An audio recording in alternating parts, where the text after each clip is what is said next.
Good morning, dear children. Welcome back to history class.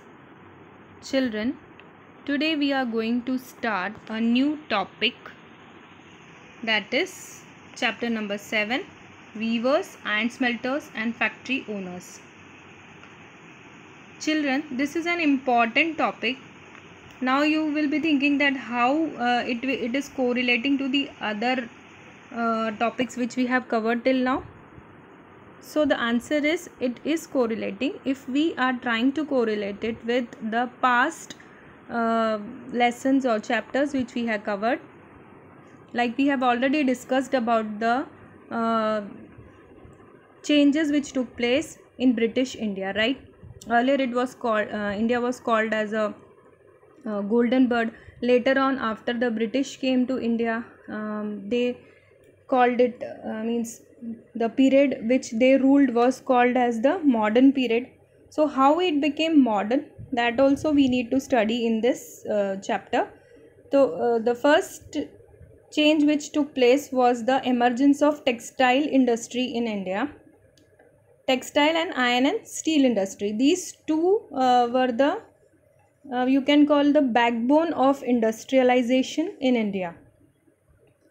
And the flourish of industrialization, also known as industrial revolution and mechanized production. Earlier the production was done with the help of hands. There were no machines. People used to work by their hands and use hand operated machines only.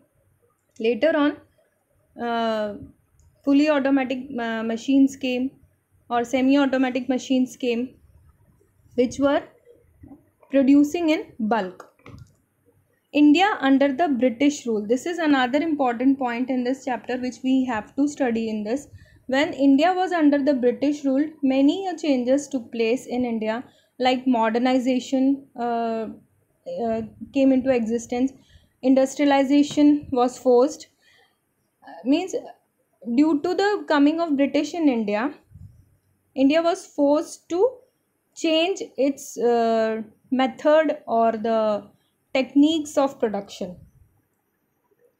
During those days, Britain was called the workshop of India because Britain was the only country which was producing many of the things around the world, and it was producing in bulk and exporting it to other countries.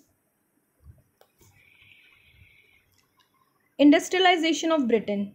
So ultimately, the industrialization of Britain was directly related to the sufferings of the Indians. Now, the question arises how it was related. As we all know that British came as traders in India. Earlier, Portuguese also came as traders. When they came as traders, their motto was to snatch all the good things from India. Basically the spices, money, gold and many other things. Later on what they did, they started East India Company here, set up an industry here and started producing goods here. Okay, basically textile. Then slowly they started interfering into the official matters of the kings and rulers, and they just seized their lands from the the peasants also. Many of the things they did, and they made their territory in India, or made their colony in India. Okay, so that is only explained in this chart, that is conquest and colonization of India. Later on, due to the industrialization or the flourish of industrialization, colonization was done in India by the British.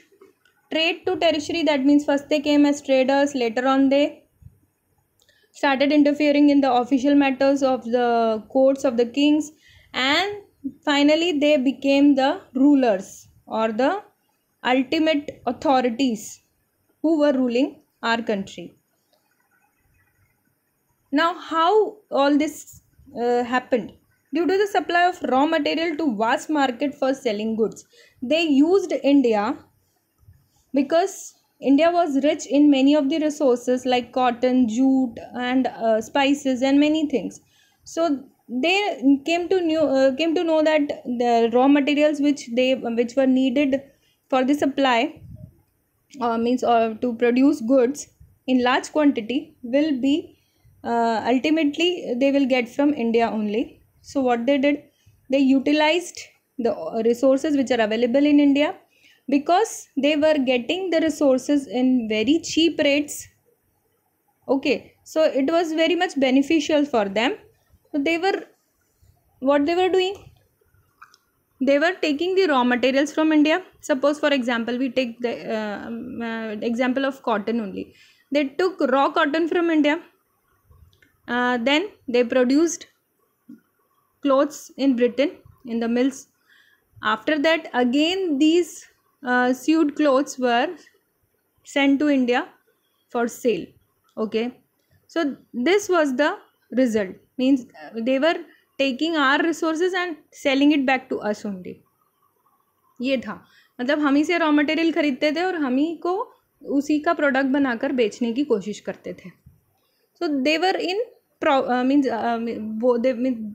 they were earning much more profit.